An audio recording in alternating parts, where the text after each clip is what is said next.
इसलिए दरवाजे के बाहर निकलकर उसी बालक के गले में उसे तीसरी बार माला डाल दी। तब राजा ने नगर सेठ को बुलाकर कहा कि तुम इसको ले जाओ और बारात सजाकर हमारे यहाँ ले आओ। राजा की आज्ञा मानकर सेठ उसको ले गया। राजा ने भी पंडितों को बुलाकर लग्न का दिन निश्चय कराया और अपनी कन्या का विवाह उस बालक के साथ कर दिया और अपने खर्च के लिए थोड़े से गांव रखकर सारा राज्य बेटी जवाई को कन्यादान में दे दिया। विवाह के पश्चात वह बालक और राजकुमारी महलों में गए। अब वह राजा हो गया।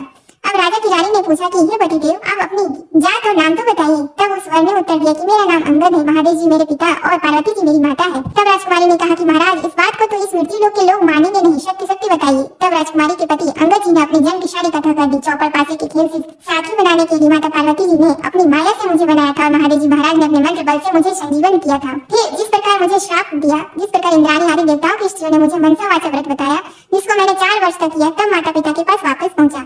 माता ने मुझे गले लगाया और कहा कि अब तुम्हारी क्या इच्छा है। तब मैंने माता जी से उज्जैनी की राज की इच्छा प्रकट की। फिर माता जी ने कहने पर मैंने 4 वर्ष मनसावाचा नाम से प्रसिद्ध पिता शिव जी का व्रत किया। इसी व्रत के प्रभाव से आज मुझे उज्जैन का राज्य मिल गया और तुम जैसी रानी मिली है। परंतु मेरी राज्य की अवधि पूरी हो गई है। अब मैं अपने माता पिता के पास कैलाश जाता हूँ। तुम्हारी क्या इच्छा है सो कहो, मैं वरदान दे जाऊँ और उपाय बता जाऊँ। इतना वचन सुनकर राजकुमारी ने कहा कि महाराज, मैं तो पुत्र धन तथा राज्य का सुख चाहती हूँ। अंगद जी ने अपनी रानी को वही मनसावाचा का शिव जी का व्रत बता दिया और कहा कि बिना मेरे वह गर्भवास के पुत्र होगा। ऐसा कहकर अंगद जी कैलाश चले गए। पति की आज्ञा अनुसार राजकुमारी ने 4 वर्षों तक वह उत्तम कार्य किया। इससे महादेव जी प्रसन्न हो गए। एक दिन इस रानी ने दासी से कहा कि जा जल की झाड़ी ले आ, मैं दातुन करूंगी। दासी ऊपर गई तो क्या देखती है कि सोने की पालकी में एक छोटा सा सुंदर बालक सो रहा है और मुंह में अंगूठा चूस रहा है। दासी ने जाकर रानी जी से यह बात कही। रानी जी ने जाकर बालक को उठा लिया और भगवान शंकर जी से प्रार्थना की कि हे प्रभु, यदि यह आपने यह बालक दिया है तो मेरे स्तनों में दूध की धारा भी निकलनी चाहिए। इतना कहते ही उसके स्तनों में दूध आ गया। इस प्रकार वह बालक बड़ा होने लगा। एक दिन उस बालक ने अपनी माँ से पूछा कि हे माँ, मेरे पिता कौन है और उनका क्या नाम है। तब उस रानी ने कहा कि तेरे पिता तो अंगद जी हैं और महादेव पार्वती जी तेरे दादा दादी है। तब बालक ने, जिसका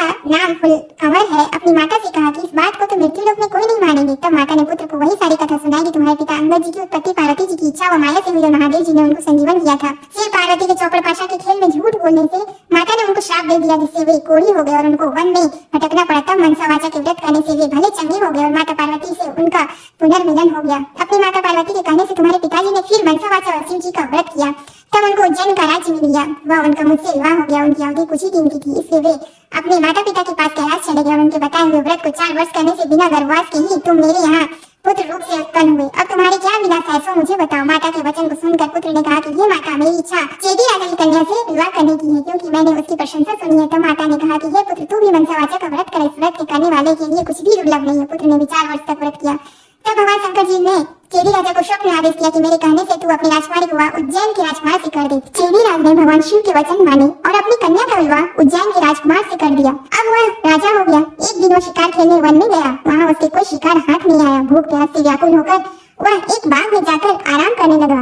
देव योग से वहाँ कोई ब्राह्मण आ गया। उसने राजा को श्री नरी पंचांग सुनाया कि आज कार्तिक सुदी चौथ है, सो आज मनसावाचा के व्रत का उजीरना है। राजा ने कहा कि महाराज, मुझसे तो भूल हो गई, आप हमें अब पूजन करा दें। ब्राह्मण ने पूजा के शहर में रानी जी को खबर भेजी कि राजा साहब शिकार के लिए यहाँ वन में ठहरे हुए हैं। आज कार्तिक सुदी चौथ का उजीरना है, इसलिए 4 सेर आटा, 1.25 सेर घी, 1.25 सेर गुड़ का चूरमा बनवाकर मंगवाना है। इस पर रानी ने सोचा कि फौज के कई आदमी साथ हैं, इतने से चूरमे से क्या होगा, तो उसने गाड़ी भरकर भेज दिया। नियम विरुद्ध अधिक प्रसाद होने से महादेव जी ने कोप करके राजा को स्वप्न में कहा कि तुम अपनी रानी को निकाल दो, नहीं तो तुम्हारा राज्य नष्ट कर दूंगा। राजा ने प्रमाण के अनुसार दोबारा चूरमा बनवाकर व्रत पूरा किया। महादेव जी ने कथन के अनुसार राजा ने रानी को महल से निकलवा दिया। रानी किले से रवाना हुई। थोड़ी दूर जाने पर दीवान मिले। दीवान ने पूछा कि रानी साहिबा, आप कहाँ पधार रहे हो। रानी ने सब बातें बताई। तब दीवान ने कहा कि मैं राजा साहब को समझाकर राजी कर दूंगा, तब तक आप मेरी हवेली में पधारिए। रानी ज्यों ही दीवान की हवेली में गई, त्यों ही दीवान अंधा हो गया। तब दीवान ने हाथ जोड़कर कहा कि आप यहाँ से पधारो। रानी वहाँ से रवाना होकर आगे बढ़ी तो उन्हें नगर सेठ मिल गया। उसने भी यही कहा कि राजा साहब को 1-2 दिन में मना लेंगे, तब तक आप हमारे घर पर ही विराजे। रानी नगर सेठ के घर गई तो सेठ की उंगलियां चलने से बंद हो गई और कई उपद्रव होने लगे। तब सेठ ने भी हाथ जोड़कर कहा कि रानी जी, आप यहाँ से पधारो। रानी वहाँ से आगे गई तो राजा जी का कुम्हार मिला। उसको रानी पर दया आ गई। वह रानी को अपने घर ले गया। कुम्हार के घर पर रानी के जाते ही उसका मियाँ फूट गया, जिससे सारे बर्तन टूट गए और कुम्हार भी अंधा हो गया। तब कुम्हार ने भी रानी को अपने घर से निकल जाने की प्रार्थना की। आगे जाने पर एक माली मिला। उसने पूछा, आप कहाँ पधार रही हो। तो रानी ने कहा कि राजा साहब ने मुझे देश निकाला दिया है। तो माली को दया आई और वह रानी को अपने बाग में ले गया। माली ने कहा कि जब तक राजा जी का क्रोध मिटे तब तक आप यहाँ बाग में ही रहो। पर रानी के बाग में जाते ही बाग के पेड़ पौधे सब सूख कर जलने लगे। क्यारियों का पानी भी सूख गया और माली को भी कम दिखने लगा। तब माली ने भी रानी से वहाँ से चले जाने के लिए कह दिया। रानी वहाँ से निकलकर विचार करने लगी कि मुझसे ऐसा क्या पाप हो गया है कि मैं जहाँ जहाँ भी जाती हूँ वहाँ अनर्थ सा होने लगा है। ऐसा सोचते सोचते रानी ने देखा कि आगे दो रास्ते हैं। पूछने पर मालूम हुआ कि एक तो 6 महीने का रास्ता है और दूसरा 3 ही दिन का है। रानी 3 ही दिन के रास्ते से चली। आगे जाते जाते क्षिप्रा नदी मिली। रानी ने दुख के मारे उसमें कूद कर आत्महत्या करनी चाहिए, पर जो ही वह नदी में कूदी तो नदी ही सूख गई। आगे चलने पर एक पर्वत आया। उसने सोचा कि इस पर चढ़कर गिर पड़ूं। वह चढ़कर गिरने लगी तो पर्वत जमीन के बराबर हो गया। आगे जाने पर एक सिंह दिखा दिया।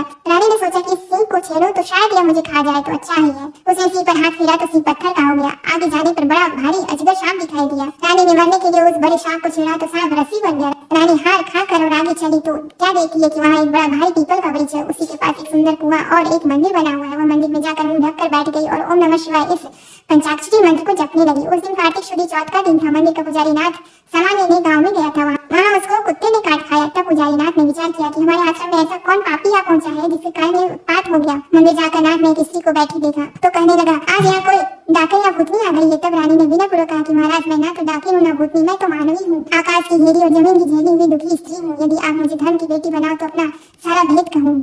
नाथ ने यह स्वीकार कर लिया तो रानी ने अपना सारा भेद कर दिया और वहाँ से चलने लगी। तब नाथ ने उजीरना का एक लड्डू उसे दे दिया। लड्डू को देखते ही रानी को व्रत याद आ गया। नाथ ने भी बता दिया कि आज कार्तिक शुद्ध चौथ है। यह मनसा वाचा के व्रत का प्रसाद है। इसका नियम है कि राजा को तो वो भी अधिक प्रसाद न बनाए और गरीब हो तो भी कम न बनाए। यह एक भाग का लड्डू है। तब रानी के समझ में आ गई कि मैंने प्रसाद का चूरमा ज्यादा भेजा था, इसलिए यह महादेव जी का दोष हुआ है। ऐसा विचार कर रानी ने नाथ जी से प्रार्थना की कि हे महाराज, इस व्रत को अब मैं भी करना चाहती हूँ। तब नाथ ने कहा कि यह श्रावण शुद्ध चौथ आ रही है, इस दिन से तुम व्रत शुरू करो। फिर नाथ जी ने कुंवारी कन्या से पूरी कटवाकर उसका डोरा बना दिया। पूजन का सामान लाकर सोमवार के सोमवार व्रत और पूजन करती रही। तब कार्तिक शुद्ध चौथ आई। तब नाथ जी गाँव जाकर सामान ले आए। 1.25 सेर घी, 1.25 सेर गुड़, 4.25 सेर आटा का चूरमा बनाया। चूरमा के 4 भाग किए और शिव पार्वती की मनसा वाचा पूजा की। इस तरह व्रत करते करते 4 वर्ष बीत गए तो महादेव जी महाराज ने राजा को स्वप्न में दर्शन देकर कहा कि राजन, अब तू रानी को बुलवाओ, नहीं तो मैं तेरे राज्य का नाश कर दूंगा। तब राजा ने कहा कि महाराज, अब रानी का पता लगना कठिन है, आपकी आज्ञा से ही तो उसे निकाला था। तब महादेव जी ने कहा कि हे राजन, तू 4 विश्वासी नौकरों को पूरब के दरवाजे पर भेज दे। वहाँ बिना नाथे हुए बैलों की गाड़ी आएगी। वह गाड़ी वहीं जाकर ठहरेगी जहाँ पर तुम्हारी रानी है। प्रातःकाल राजा ने 4 आदमी भेजे। आगे बिना नाथे हुए बैलों की गाड़ी आई। उसमें से चारों बैठ गए और उसी मंदिर तक चले गए जहाँ पर रानी थी। रानी को पहचान कर सेवकों ने कहा कि हे रानी जी, अब पधारिए, राजा साहब ने आपको बुलाया और इसी कार्य के लिए हमको भेजा है। तब रानी ने नाथ जी से कहा कि मैं आपकी धर्म की बेटी हूँ, सो आप मुझे सीख देकर भेजो। तब नाथ जी ने मिट्टी के हाथी, घोड़ा व पालकी बनाकर मंत्र के छींटे दिए, जिससे वे सच्चे हाथी घोड़ा पालकी बन गए। रानी ने नाथ जी से फिर कहा कि हे पिताजी, आते समय रास्ते में मेरे रहने से कई जीवों का नुकसान हो गया था, तो उनका भी उद्धार हो जाए, नहीं तो यह पाप भी मुझको ही लगेगा। तब नाथ जी ने शिव जी के निर्माल्य स्नान कराए, जल की एक झाड़ी भर दी और कहा कि बेटी, तू इस जल का छींटा ओम नमः शिवाय कहकर डालती जाना तो तेरे सारे पाप निवृत्त हो जाएंगे। अब तो रानी शिव पार्वती जी को और नाथ जी को साष्टांग नमस्कार कर लेने और आए चारों शेखों के साथ रवाना हो गई। जाते जाते वही सर्प आया। तब शिव जी से प्रार्थना करने लगी कि प्रभु, मेरे पाप से यह सर्प रस्सी बन गया था, अब यह फिर से सर्प हो जाए। ऐसी प्रार्थना कर झाड़ी के जल से उसके छींटे दिए, जिससे वह पहले के समान सर्प बन गया। आगे वही शेर जो पत्थर का हो पड़ा था मिला, उसके भी रानी ने झाड़ी के जल से छींटे दिए तो वह भी जीवित होकर जंगल में भाग गया। आगे चलने पर वह पर्वत आया जो जमीन के बराबर हो गया था। प्रार्थना करके जल के छींटे देने से वह भी पहले जैसा पर्वत हो गया। आगे जाते जाते वही नदी आई जो सूख गई थी। रानी ने शिव जी का ध्यान कर जल के छींटे दिए, जिससे वह भी गहरी और स्वच्छ जल वाली नदी फिर से हो गई। अब रानी जी ने पालकी हाथी घोड़े से किले में भेज दिए और वह खुद उसी बाग में गई जो पहले सूख गया था। बागवान ने कहा कि रानी जी, आप क्यों आई हैं? पहले की आपने आने से यह बाग उजड़ गया था। पर रानी के समझाने पर माली ने फाटक खोला।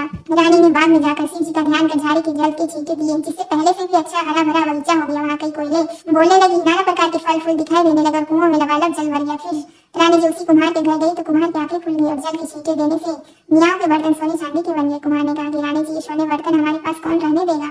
तब रानी जी ने कहा कि इनमें से 4 बर्तन राजा की भेंट कर देना। इसी तरह रानी नगर सेठ के घर गई तो उसकी हंडिया सिखाने लगी। तब व्यापार में लाभ होने लगा। तब नगर सेठ ने कहा कि अन्नदाता जी, आपके पधारने से हमारे यहाँ रिद्धि सिद्धि हुई है। इस खुशी में मैं सारी नगरी को जिमाना चाहता हूँ। सारी नगरी में ढिंढोरा पिटवा दिया जाए, कल किसी के घर में धुआं ना निकले। जो किसी ने चूल्हा जलाया तो दंड के भागीदार हो गया। आगे रानी जी पधारी तो दीवान जी के यहाँ पहुंची। जाते ही दीवान जी की आंखें खुल गई, सब आनंद हो गया। अब रानी साहिबा किला में पधारी। राजा जी ने उनका अच्छा स्वागत किया। नगर शेख ने सारे नगर को जिमाया और किले में जाकर रानी जी से अर्ज की कि अन्नदाता जी, अब आप भी आरोगी। रानी ने कहा कि मेरे तो आज कार्तिक शुद्ध चौथ का उजेड़ना है, सो किसी भूखे आदमी को जिमा कर जिमूंगी। सारे नगर के लोग तो नगर सेठ के यहाँ जिमाए। नगर में कोई भी भूखा व्यक्ति नहीं मिला। ढूंढते ढूंढते धोबी घाट पर एक अंधी भरी कोढ़नी धोबन पड़ी मिली। रानी जी की आज्ञा से उसे बुलाया। रानी जी ने उसे स्नान कराया। स्नान कराते उसका सारा कोढ़ मिट गया। कथा सुनते उसके लिए स्वर्ग से विमान आ गया और वही धोबन कथा सुनने व प्रसाद लेने मात्र से सदैव वैकुंठ चली गई। राजा रानी भी हर साल मनसा वाचा का व्रत करते रहे। वे संसार के सब प्रकार के सुखों को भोगते रहे और पुत्र को राजगद्दी देकर अंत काल में शिवलोक में चले गए। इस प्रकार मनसा वाचा भगवान शिव जी पार्वती जी के व्रत करने की बड़ी भारी महिमा है। श्रावण सदी के सोम से कार्तिक सुदी चौथ तक यह व्रत सब मनोवांछित फल को देने वाला। इस मनसा वाचा के व्रत को करने वाले मनुष्य की सभी कामनाएं शिव जी महाराज पूर्ण कर देते हैं। पुत्र नहीं हो या होकर जीवित नहीं रहता हो तो इस व्रत के करने से स्त्री पुत्र का सुख अवश्य प्राप्त करती है। इसी प्रकार पुरुष को स्त्री का और स्त्री को पति का सुख सौभाग्य प्राप्त होता है। जिससे कमाई धंधा ना हो तो इस व्रत के करने से श्री शंकर भगवान से जीविका प्रदान करते हैं।